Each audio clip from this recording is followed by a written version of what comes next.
Bonjour à tous, c'est un acteur qui a commencé sa carrière à la fin des années 80. Il a joué pour les plus grands réalisateurs dits de films d'auteur, à savoir Tavernier, Blier ou même Godard. En 2001 et en 2010, il joue à deux films à grand public et à succès. Une hirondelle a fait le printemps et plus récemment, elle s'appelait Sarah avec Christine Scott Thomas. Puis 2011 fut son année. Après la guerre est déclarée, on le retrouve dans Police de Maïwenn et nous le retrouvons à travers le personnage de Balou, ce personnage qui lui a valu une nomination au César du meilleur second rôle. Aujourd'hui, j'ai le plaisir et l'honneur de recevoir monsieur Frédéric Pirot. Bonjour Frédéric. Bonjour Jimmy, vous êtes bienvenu.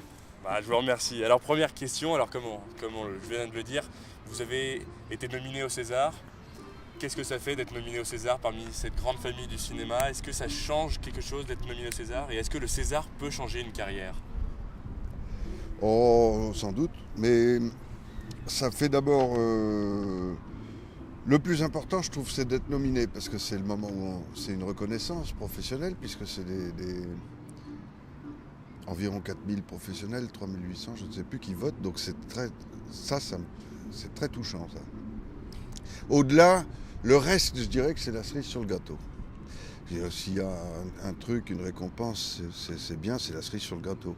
Mais le plus important, ce qui m'a vraiment beaucoup touché, voilà. Et donc pas trop déçu de ne pas l'avoir eu? Non.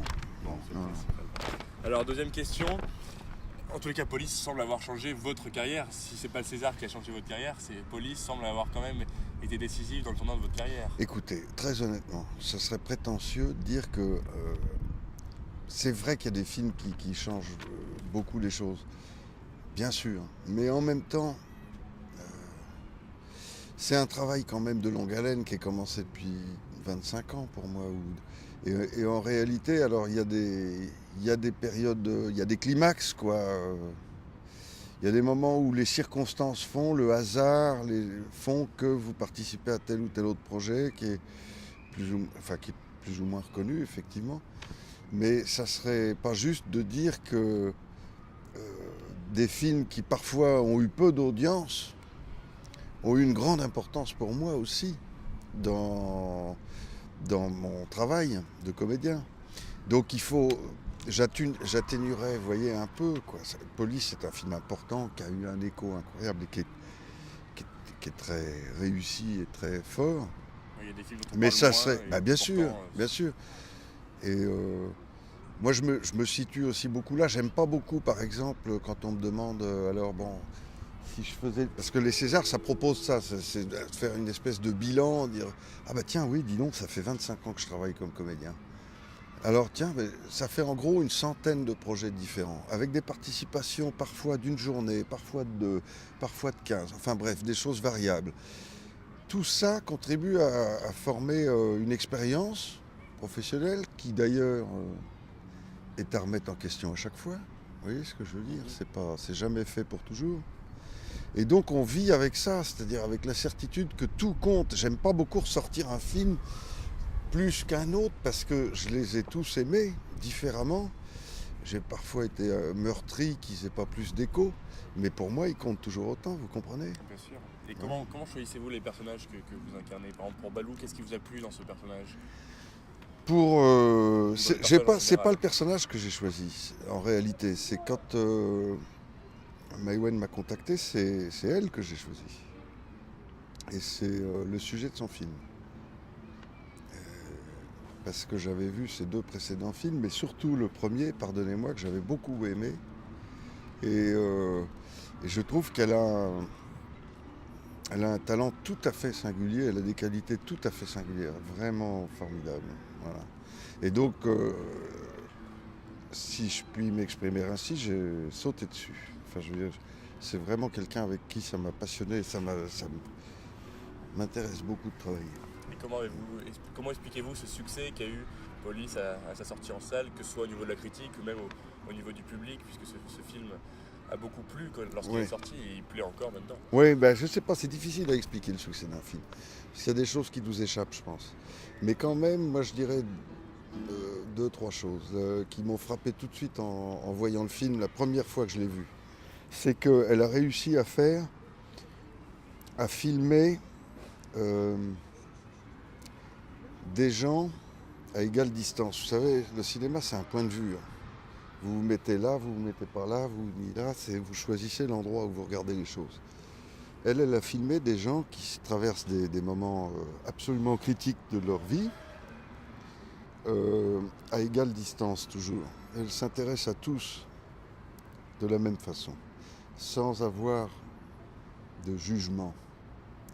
C'est-à-dire qu'elle a au fond le même regard de curiosité et d'intérêt pour les gens, d'étonnement et d'essayer de comprendre. Alors, ça veut dire qu'on met de côté pour un temps la question du jugement et on ose s'approcher des gens, y compris des plus irrecommandables. Et ça, c'est très passionnant, quoi. C'est ce qu'on attend, je trouve, du cinéma. Enfin, c'est de pouvoir approcher des gens dans des situations comme celle-là. Alors, ça fait une chose aussi, c'est qu'elle épouse le point de vue d'une certaine façon. Elle a le même regard que celui de certains professionnels, qu'ils soient magistrats, policiers, qui à un moment donné ont ce regard-là, ont un regard qui est un regard d'humanité, sans jugement, ne serait-ce que pour essayer de comprendre, pour essayer d'aider à mettre des mots sur ce qui existait. Enfin, vous voyez, ça c'est un truc qui est très très fort. Moi que j'avais rencontré auparavant dans d'autres expériences et qui m'avait frappé chez des magistrats, chez des policiers, chez des assistants sociaux, chez des gens qui sont... Est-ce que pour vous, il y a eu, si on pourrait dire ça, un après-police? Est-ce que dans la rue, il y a eu une notoriété qui s'est créée depuis ce film, ou qui était peut-être déjà présente avant, mais est-ce que les gens vous photographient maintenant, vous reconnaissent davantage dans la rue? Non. Non. C'est pas une notoriété plus importante depuis Police? Non, mais d'abord parce que je me prête pas facilement à ça. Je veux dire que si les gens me reconnaissent, en général, les gens sont charmants. Et ils ont des choses sympathiques à dire. Donc les adresses qu'il y a comme ça de temps en temps dans la rue, dans le métro, sont toujours très sympathiques et puis parfois très surprenantes, intéressantes. C'est jamais dérangeant. Je veux dire que c'est toujours plutôt agréable d'avoir. Donc ça, bien sûr que ça, comme ce sont des films qui ont été beaucoup vus, il y a un peu plus qu'il y avait avant. Mais ce qui me plaît moi, c'est que même avant, les gens, je sentais que de temps en temps, les gens me reconnaissaient à certaines occasions, mais j'aimais beaucoup et je continue d'aimer, qu'ils ne sachent pas très bien mon nom. Connaissent le visage. Ici, on se connaît. Alors des fois, il y a même des confusions qui sont des gens qui on se connaît. Alors je regarde, comme je suis assez physionomiste, je me souviens si j'ai vraiment croisé ou pas. Ça peut m'échapper, mais voilà. Je dis, vous êtes sûr? Ça serait où? Alors on cherche. Et on invente des histoires, c'est de temps en temps, on dit, pas sur un chantier. Sur un chantier, quel chantier? Ça m'est arrivé d'aller sur des chantiers. Alors on cherche. C'est amusant, quoi. Et en fait, ça n'a pas une grande importance. Alors, de temps en temps, je vais plus vite, puis je dis, bah non, mais c'est parce que je suis comédien, donc vous avez dû me voir dans des trucs. Mais je trouve que c'est un très bon capital pour un acteur de ne pas être trop identifié. Donc voilà, c'est tout. Je cours pas après. Je suis ravi que ce soit vous qui m'interviewez, mais c'est vrai que je cours pas après la médiatisation. Vous comprenez?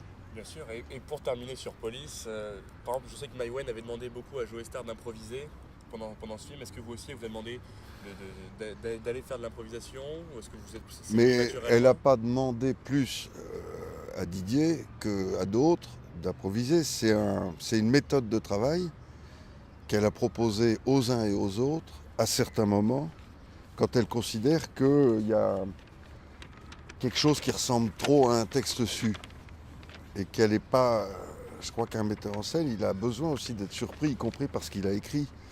Et d'être... donc si tout d'un coup elle a envie d'entendre autre chose ou de chercher autre chose, c'est une proposition qui est faite aux acteurs de dire, bon, bah, vous gardez l'enjeu de la scène, le principe des tensions qui sont installées dans la scène, mais vous y allez comme vous pouvez avec vos mots.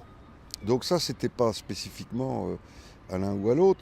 C'est arrivé que ça soit comme ça, mais c'est en même temps c'est un film qui est très écrit.